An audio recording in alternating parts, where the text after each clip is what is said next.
I was born in 1945, so perhaps that makes me an early baby boomer. Since childhood, I've always loved making art. Since the 1980s, I've made my living as a painter. But I've also made money building and selling boat models. People often ask, how can you part with them? And I say, oh, I've already had my fun. I've always enjoyed making things. It's as simple as that. I like starting with a blank canvas, so to speak, and creating something new.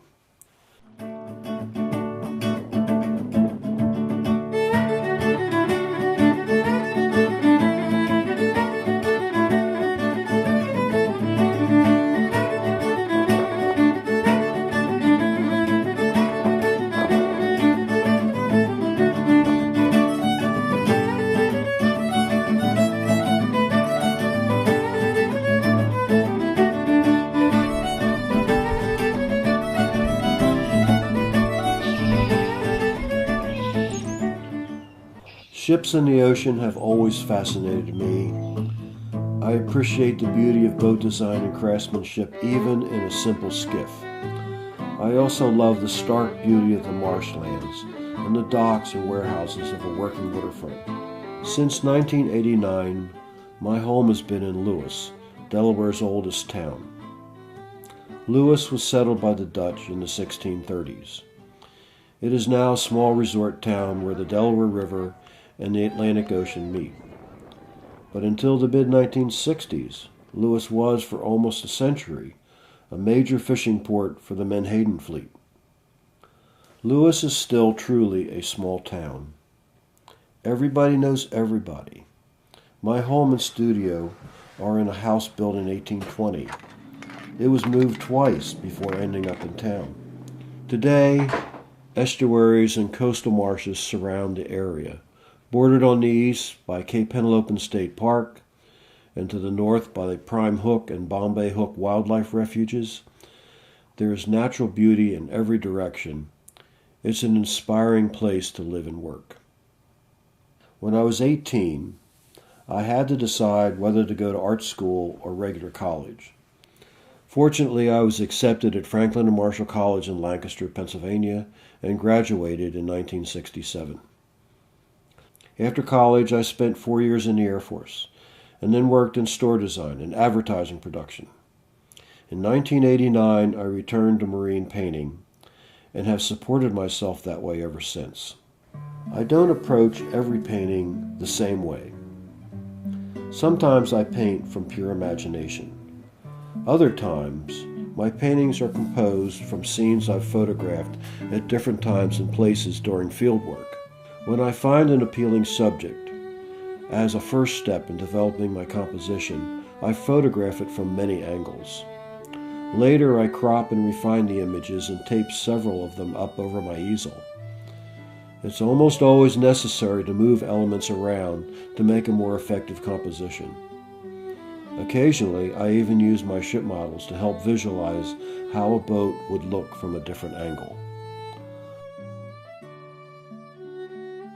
I paint on canvas glued to plywood panels, so I can crop an image even after it's painted. I use tight bond glue, which I also use for building ship models. I'll spread the glue on a panel using a taping knife or my hands, and then smooth it out to an even layer to eliminate depressions and bubbles. Once the glue is applied, I drape a piece of canvas on the panel with the tooth running straight with the length of the board. Then I start in the center and spread out to the edges in all directions. If some glue bleeds out, that's okay. It will be cut away. Mixing up what will be a very dark brown, and I'm using ultramarine and burnt umber. Over time, as artists' interests change, so does their subject matter. In my case, I've maintained similar interests for many years, but I think I've gotten more skilled. Of the artists who have come before me, there are many I admire, including Turner, Monet, Winslow Homer, all three Wyeths, Edward Hopper, and a group of impressionists known as the Koskov School. Okay, so at this point, I've got most of my middle values in.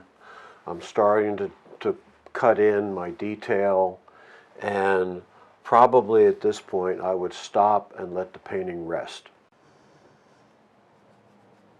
One of the hardest things for an artist to do is to decide when the painting is finished. Should I add some clouds to the sky and darken it down a little bit at the top?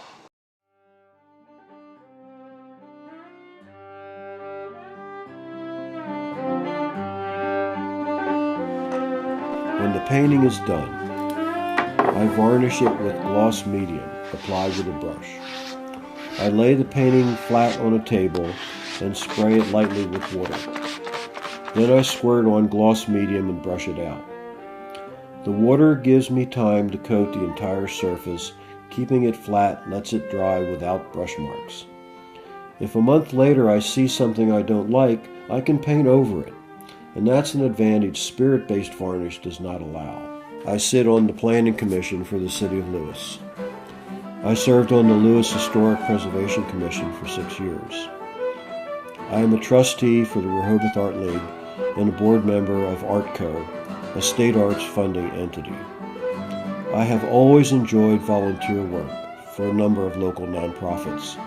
I recommend it highly. It is very satisfying. We as artists do not exist in a vacuum. We are part of a community. Frankly, we are usually needed, and volunteer work is immensely rewarding.